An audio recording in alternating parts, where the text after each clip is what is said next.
നമസ്കാരം. ഇൻഫർമേഷൻ മീഡിയയുടെ പുതിയൊരു വീഡിയോസിലേക്ക് എല്ലാ കൂട്ടുകാർക്കും ഒരിക്കൽ കൂടി സ്വാഗതം. ആധാർ കാർഡുമായി ബന്ധപ്പെട്ട വളരെ സുപ്രധാനമായിട്ടുള്ള അറിയിപ്പുമായിട്ടാണ് ഇന്ന് ഇൻഫർമേഷൻ വീഡിയോസ് വന്നിട്ടുള്ളത്. ആധാർ കാർഡിൽ നിർബന്ധമായി ചെയ്യേണ്ട 4 കാര്യങ്ങളെക്കുറിച്ച്, അതുപോലെ തന്നെ കുട്ടികൾക്ക് ആധാർ കാർഡ് എടുക്കുമ്പോൾ ശ്രദ്ധിക്കേണ്ട കാര്യങ്ങളെക്കുറിച്ചെല്ലാം വളരെ വിശദമായി നോക്കാം. അതിനുമുമ്പായി ഇൻഫർമേഷൻ മീഡിയയുടെ വീഡിയോസ് നിങ്ങൾ ആദ്യമായിട്ടാണ് കാണുന്നതെങ്കിൽ ചാനൽ സബ്സ്ക്രൈബ് ചെയ്യുക. നമ്മുടെ ചാനലിൽ ഒരു തരത്തിലുള്ള മത രാഷ്ട്രീയ കാര്യങ്ങളും വരുന്നതല്ല.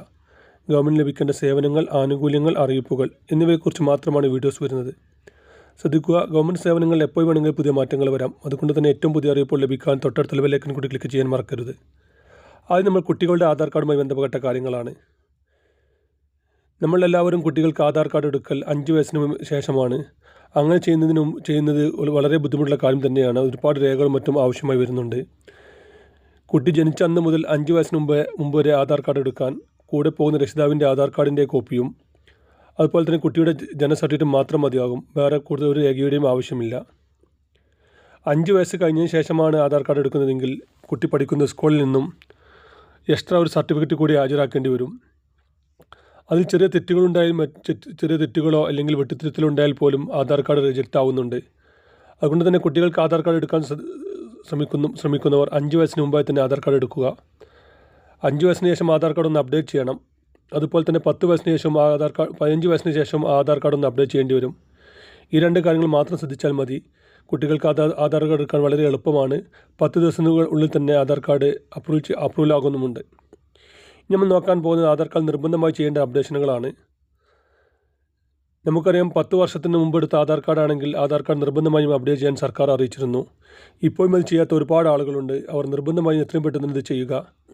മാർച്ച് കഴിഞ്ഞാൽ പിന്നെ ചിലപ്പോൾ അതിന് ഫൈനും അല്ലെങ്കിൽ എക്സ്ട്രാ പേയ്മെൻ്റ് എല്ലാം നമ്മൾ അടയ്ക്കേണ്ടി വരും. ഇതുവരെ അപ്ഡേറ്റ് ചെയ്യാത്ത ആളുകളാണെങ്കിൽ നിർബന്ധമായും അപ്ഡേറ്റ് ചെയ്യുക. ആളുകളാണെങ്കിൽ ഈ 2 വർഷത്തിനകം നാട്ടിലേക്ക് പ്രവാസികളായി വരാത്ത ആളുകളുണ്ടെങ്കിൽ അവർക്ക് ഓൺലൈനിൽ ചെയ്യാൻ സാധിക്കും. മൊബൈൽ നമ്പർ ലിങ്ക് ചെയ്തിട്ടുണ്ടെങ്കിൽ നാട്ടിൽ നിന്നോ അല്ലെങ്കിൽ വിദേശത്ത് നിന്നോ തന്നെ അത് അപ്ഡേറ്റ് ചെയ്യാൻ സാധിക്കുന്നുണ്ട്.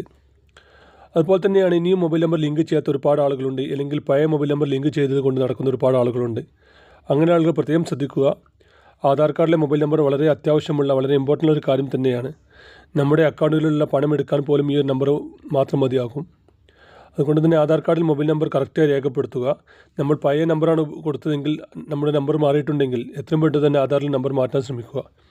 ആധാറിലെ OTPക്ക് വളരെ ഇമ്പോർട്ടൻ്റ് ഉള്ള കാര്യമാണ്. നമ്മുടെ അക്കൗണ്ടിലുള്ള മുഴുവൻ പണവും ചിലപ്പോൾ അത് വേറെ ആളുടെ കയ്യിൽ ആ നമ്പർ കിട്ടിക്കഴിഞ്ഞാൽ ചിലപ്പോൾ എടുക്കാൻ സാധിക്കും. അതുകൊണ്ട് തന്നെ അക്കാര്യങ്ങൾ വളരെ കൃത്യമായി ശ്രദ്ധിക്കുക. അതുപോലെ തന്നെ ശ്രദ്ധിക്കേണ്ട മറ്റൊരു കാര്യമാണ് ആധാറിലെ പേര്. നമ്മുടെ സ്കൂൾ സർട്ടിഫിക്കറ്റിലുള്ള അല്ലെങ്കിൽ SLC ബുക്കിൽ പാസ്പോർട്ടിലുള്ള രൂപത്തിൽ തന്നെ പേര് കൊടുക്കാൻ ശ്രമിക്കുക. പല ആളുകളും പല രൂപത്തിലുള്ള പേരുകൾ കൊടുത്ത് ചില സമയത്ത് ലിങ്ക് ചെയ്യാൻ നോക്കുമ്പോഴായിരിക്കും അത് ബുദ്ധിമുട്ടാകുന്നത്. അതുകൊണ്ട് തന്നെ ആധാറിലെ പേര് വളരെ കറക്റ്റായി തന്നെ കൊടുക്കാൻ ശ്രമിക്കുക. നമ്മൾ ആധാർ കാർഡ് എടുക്കുന്ന സമയത്ത് നമ്മൾ 10-15 വർഷങ്ങൾക്ക് മുമ്പ് നമ്മൾ ആധാർ കാർഡ് എടുത്തത് അന്നൊരു ആധികാരിക രേഖ അല്ലെങ്കിൽ ഒരു ഇമ്പോർട്ടൻ്റ് രേഖ ആയിരുന്നില്ല ആധാർ കാർഡ്. അന്ന് നമ്മൾ പല തെറ്റുകളും അതിലുണ്ടായിരുന്നു. അതെല്ലാം നമ്മൾ തീരെ മെയിൻറ്റെയിൻ ചെയ്തിട്ടുണ്ടായിരുന്നില്ല. അതുകൊണ്ട് തന്നെ ആധാറിലെ ഓരോ കാര്യങ്ങൾക്കും വളരെ ഇമ്പോർട്ടൻ്റ് തന്നെയാണ്. അതുപോലെ തന്നെ ശ്രദ്ധിക്കേണ്ട മറ്റൊരു കാര്യമാണ് ആധാറിലെ ഡേറ്റ് ഓഫ് ബർത്ത്. ഇതിൽ 40 വയസ്സ് കഴിഞ്ഞ ആളുകൾക്കാണ് ഇതിൽ കൂടുതൽ ബുദ്ധിമുട്ടാകുന്നത്. അവർ പഴയ ആധാർ കാർഡിൽ 1-1 കണക്കാക്കിയായിരുന്നു നമ്മുടെ പഴയ വോട്ടർ ID കാർഡിൽ വയസ്സുണ്ടായിരുന്നത്. അതേ രൂപത്തിലുള്ള ഡേറ്റ് ഓഫ് ബർത്താണ് നമ്മുടെ ആധാർ കാർഡിലും കൊടുത്തത്. അതിനുശേഷമാണ് ആധാർ കാർഡ് ഇത്രയും ഇമ്പോർട്ടൻ്റ് രേഖയും മറ്റുമായത്.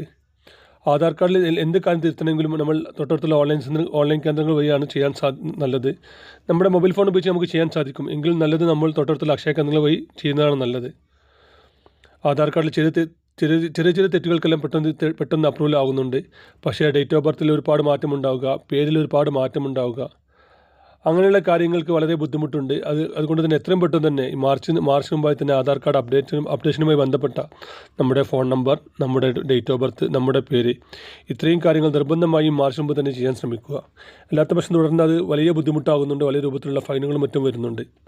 അതുപോലെ തന്നെ നമ്മൾ തുടക്കത്തിൽ പറഞ്ഞതുപോലെ തന്നെ ചെറിയ കുട്ടികൾ ആധാർ കാർഡ് എടുത്തവരുണ്ടെങ്കിൽ അവർ നിർബന്ധമായും 5-15 വയസ്സിനിടയിൽ അപ്ഡേറ്റ് ചെയ്യാൻ മറക്കരുത്. വീഡിയോ ഇഷ്ടപ്പെടുന്നു കരുതുന്നു. ഇതുപോലത്തെ ഇൻഫോർമേറ്റീവ് വീഡിയോ ലഭിക്കാൻ ചാനൽ സബ്സ്ക്രൈബ് ചെയ്യുക, മറ്റു കൂട്ടുകാർക്ക് ഷെയർ ചെയ്ത് കൊടുക്കുക. നമുക്കൊരു പുതിയ വീഡിയോസുമായി കാണാം. അതുവരേക്കും എല്ലാ കൂട്ടുകാർക്കും നന്ദി, നമസ്കാരം.